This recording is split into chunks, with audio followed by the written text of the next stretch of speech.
तो आज आप सुन रहे हैं मेरे साथ इश्क मुबारक कहानी का तीसरा भाग। धृति ने आप देखा ना ताप और जल्दी से कूदकर उसकी पैंट में बंधी बेल्ट खोलने लगी। आकर्ष की आंखें जो अभी तक खुल भी नहीं पा रही थी एकदम से बड़ी बड़ी हो गईं। ए क्या कर रही हो तुम?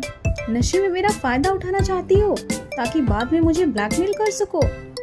उसकी बातों को अनसुना करते हुए धृति का पूरा ध्यान उसकी कमर से बेल्ट खींचने पर था। इसी खींचातानी में आकर्ष लड़खड़ाता हुआ सोफे पर गिर गया।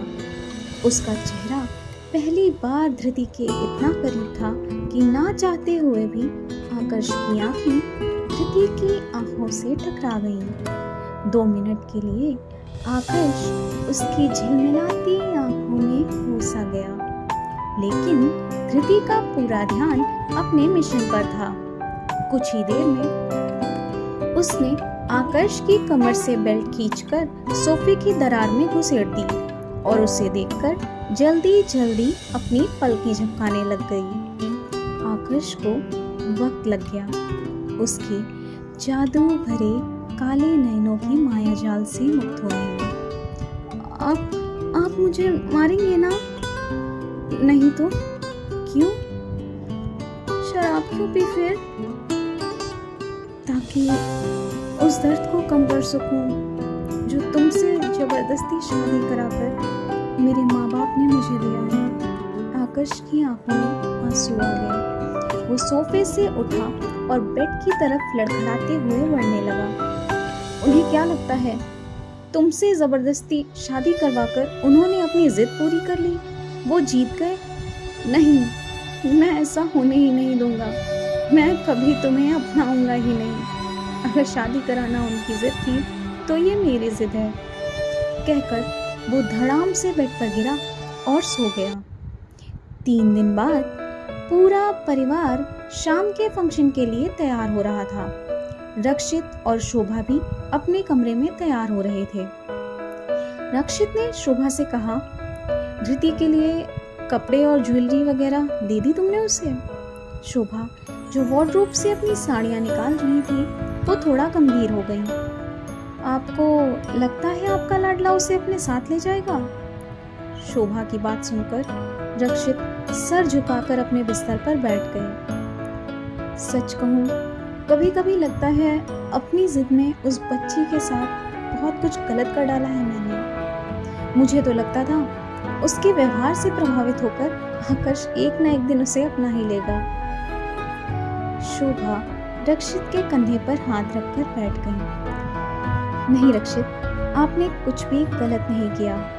पहले धृति मुझे भी पसंद नहीं थी, लेकिन उसके घर में आने के बाद मुझे यकीन हो गया है कि आपके बिगड़ैल बेटे को वही सुधार सकती है। आकर्ष को धृति से प्यारी जीवन संगिनी मिल ही नहीं सकती। रक्षित अभी भी भावुक थे और आकर्ष के धृति के प्रति किए जाने वाले व्यवहार से दुखी थे। पता नहीं क्या हो बीतती होगी उस मासूम पर जब वो इसके साथ ऐसा व्यवहार करता है। कुछ भी नहीं सोचिए, हम हैं ना अपनी बहू को प्यार देने के लिए। शोभा उन्हें तसल्ली देते हुए मुस्कुराई। उन्होंने धृति का मेकओवर करने के लिए एक ब्यूटी पार्लर से कॉल करके ब्यूटी असिस्टेंट को बुलवाया था। शाम को सभी तैयार होकर आकर्ष का ही वेट कर रहे थे जो ऑफिस से बस आने ही वाला था कि तभी पार्लर वाली धृति को तैयार कर उसके साथ नीचे उतरी।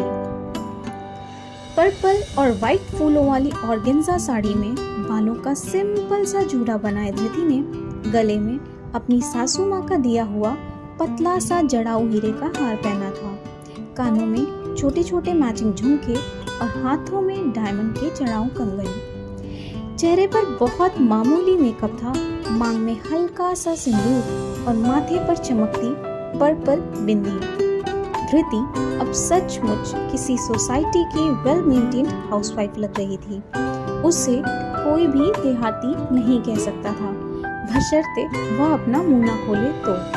धृति शोभा तो उतरते ही धृति की बलाएं लेने लगी और उसके गले पर काला टीका लगा दिया। आज तो किसी का कत्ल ही होने वाला है। अर्नब ने शरारत करते हुए धृति से कहा। किसका? धृति की आंखें चौड़ी हो गईं कि तभी हॉल में किसी का प्रवेश हुआ। उनका। अर्नब ने मुंह बनाकर दरवाजे पर खड़े आकर्ष की तरफ इशारा किया। सब तैयार थे, बस आकर्ष का इंतजार था। उसके आते ही रक्षित ने सभी को कार में बैठने के लिए कहा। आकर्ष की नजर धृति पर पड़ी तो मानो बिजलियां ही टूट पड़ी। ये तैयार होकर कहाँ जा रही है? आकर्ष गुस्से से चिल्लाया। हमारे साथ जा रही है, रक्षित दृढ़ता से बोले। इसका वहाँ कोई काम नहीं है, इससे कहिए अभी के अभी वापस लौट जाए। मैं इसे अपने साथ लेकर कहीं नहीं जाऊंगा। वो आएगी, वो जरूर आएगी। तुमने ही कहा था ना, अब तुम उसे अपनी बीवी बनाकर नहीं ले जाओगे तो हम उसे अपनी बहू बनाकर ले जाएंगे। वेरी गुड, आकर्ष तालियां बजाते हुए बोला। ले जाइए, शौक से ले जाइए, लेकिन अगर ये जाएगी तो फिर मैं नहीं जाऊंगा। कहता हुआ गुस्से से पैर पटकता वो सीढ़ियां चढ़ने लगा। आकर्ष, आकर्ष रुको! अब की बार रक्षित की आवाज़ में जोर का गुस्सा था। अगर तुम इसी वक्त नहीं रुके तो मैं तुम्हारी जगह अर्नब को कंपनी का मैनेजिंग डायरेक्टर बना दूंगा। आकर्ष रुक गया और वापस मुड़कर सीढ़ियों पर खड़ा हो गया। उसकी आंखों में आंसू थे। एक बार बिजनेस से बेदखल करने की धमकी देकर आपने जबरदस्ती इस औरत को मेरे गले से बांध दिया और आज फिर वही धमकी। आज अगर मैं आपकी धमकी के सामने झुक गया तो पता है आप जीवन भर मुझे झुकाते ही रहेंगे। आपको अर्नब को एमडी बनाना है ना? रुकिए, मैं अभी 10 मिनट में अपना रेजिग्नेशन आपको भेजता हूँ। अर्नब का तो सर ही घूम गया। मैनेजिंग डायरेक्टर और मैं? मैनेजमेंट का माँ भी नहीं आता है मुझे। जैसे तैसे तो एग्जाम में पास हो पाता हूँ। अब तो भैया को मनाना ही पड़ेगा, वरना डैड बिजनेस की तलवार मेरे सर पर टांग देंगे। इधर कोने में खड़ी धृति की काजल भरी गोलमोल आंखों में आंसू भर आए थे। आज तक उसे कभी भी आकर्ष की बातों का बुरा नहीं लगा था, लेकिन आज सबके सामने, यहाँ तक कि नौकरों के सामने, आकर्ष ने धृति की कितनी बेइज्जती कर डाली थी। वो रक्षित और शोभा को देखे बिना दौड़ती हुई दादी माँ के कमरे में चली गई और उनकी गोद में सर रखकर रोने लगी। का हुईगा हमारी सोन चिरैया का है? हाय देखी तो तनिक कितनी नीक लाग रही है। कहते हुए दादी माँ ने उसके सुंदर से चेहरे को ऊपर उठाया। का हो गया बेटे? वाह, चिकू कुछ कहा दी इसका? दादी माँ धृति पर प्यार बरसाती हुई बोली। दादी माँ की बात सुनकर धृति ने दोनों हाथों से अपने आंसू पोंछे और बोली, ये चिकुआ कौन है दादी माँ? अरे तुहार मरद आकर्ष बिटवा को छोटे पर सभी चीकू ही तो बुलावत रहे। सच्ची दादी, इनके बचपन का नाम चीकू था क्या? अभी तक रो रही धृति बच्चों की तरह हंसने लगी। उसकी आंखें अभी भी गीली थी। दादी धृति को आकर्ष के बचपन के किस्से सुनाने लगी। धृति मजे से दादी की गोद में सर रखकर अपने खड़ूस पति के बचपन की कहानियां सुन सुनकर हंसने लगी। वो अपनी सारी तकलीफ भूल गई थी, जैसे नीचे अभी जो कुछ भी हुआ उसे याद ही नहीं था। घर के सभी लोग इवेंट में जा चुके थे। धृति ने बड़े प्यार से दादी के लिए चाय बनाई, साथ में नमक पारे का नाश्ता भी था और वो वापस बैठकर दादी की कहानियां सुनने लगी। इधर कार में बैठा अर्नब गुस्से से आकर्ष को घूरे जा रहा था।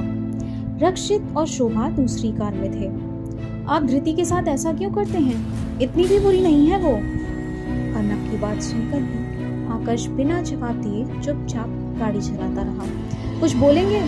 आखिर उसकी गलती क्या है जो बिना बात के उसे इतना कुछ सुना देते हैं? वो तो आपके किसी काम में दखल भी नहीं देती ना। अर्नब फिर गुस्से से बोला, और उसकी इतनी हिम्मत भी नहीं है। आकर्ष ने लापरवाही से जवाब दिया। हाँ, आपके स्टेटस की कोई होती ना तो आपका जीना हराम कर दिया होता। फिर ऐसे सीना चौड़ा करके खुद को दाद ना दे रहे होते। वो मासूम है इसलिए चुप रह जाती है। अर्नब को आकर्ष की ज्यादती अब बर्दाश्त नहीं हो रही थी। तुम्हें उससे इतनी सहानुभूति क्यों है? क्योंकि वो हमारे परिवार का हिस्सा है और परिवार के सदस्य एक दूसरे के लिए सहानुभूति रखते हैं। इतनी ही फिक्र थी तो तुम शादी कर लेते, मुझे बलि का बकरा क्यों बनने दिया? आकर्ष बेफिक्री से बोला। अगर मम्मी पापा ने पूछा होता तो धृति जैसी लड़की के लिए मैं खुशी खुशी हाँ बोल देता। अर्नब सर झुकाते हुए बोला। आकाश को झटका सा लगा। उसने किसी भी हालत में अर्नब से इस उत्तर की अपेक्षा नहीं की थी। गुस्सा था या जलन पता नहीं, लेकिन गाड़ी की स्पीड बढ़ चुकी थी, साथ ही आकाश के चेहरे पर गुस्से के भाव भी। इधर रात हो चुकी थी, लेकिन आकाश और उसका परिवार अभी तक नहीं लौटा था। धृति प्यार से दलिया बनाकर दादी माँ को अपने हाथों से खिला चुकी थी। खाने के बाद उसने उनका मुंह साफ किया और बिस्तर की सिलवटें सही कर उन्हें आराम से लिटा दिया। फिर वहीं उनके पास आंख मूंद कर बैठ गई और सबके आने का इंतजार करने लगी। जैसे ही वह आंखें बंद करती है, उसे शाम का पूरा घटनाक्रम याद आने लगता है और उसकी आंखों से मोती लुढ़कने लगते हैं। वह वापस अपने कमरे में जाती है, एक कागज और कलम उठाती है और लिखना शुरू करती है। डियर चीकू जी। तो ये था इश्क मुबारक कहानी का तीसरा भाग। आगे क्या होता है जानने के लिए सुनते रहिए टेल्स बाय प्रतिज्ञा, सिर्फ और सिर्फ मेरे साथ। तब तक के लिए मेरे साथ बने रहने का आप सभी को ढेर सारा धन्यवाद।